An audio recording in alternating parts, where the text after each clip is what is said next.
Hello everyone, welcome back to my channel. আমি তিথি। তো চলে এসেছি তোমাদের সঙ্গে আবার একটা নতুন ভিডিও শেয়ার করতে।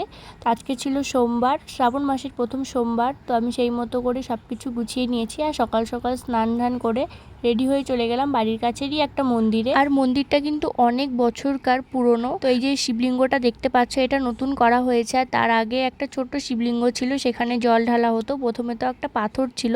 তো সবকিছুই তোমরা এই ভিডিওটাতে দেখতে পারবে। আর তোমরা একটু খেয়াল করলে দেখতে পারবে আমার আশেপাশে কত বড় বড় বোলতা উঠছিল, বড় বড় মৌমাছি বোলতা সবই ছিল।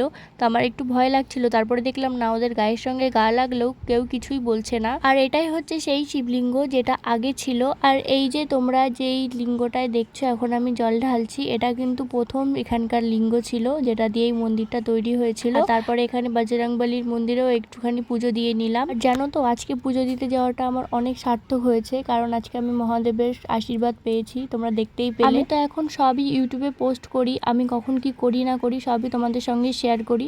তো আমার ভিডিও যদি তোমাদের ভালো লাগে অবশ্যই লাইক কমেন্ট করে চ্যানেলটাকে সাবস্ক্রাইব করে দিও, আর অবশ্যই আমার পাশে থেকো। আর এই টাইমে মন্দিরটা ফাঁকা থাকার জন্য মন ভরে আজকে পুজো দিয়েছি। তারপর তো চলে যাচ্ছিলাম বাড়িতে, আর বাড়ির ভোলানাথের মাথায় একটু দুধ গঙ্গা জল ঢেলে নিলাম। তো আজকে ভিডিওটা এই অবধি, টাটা।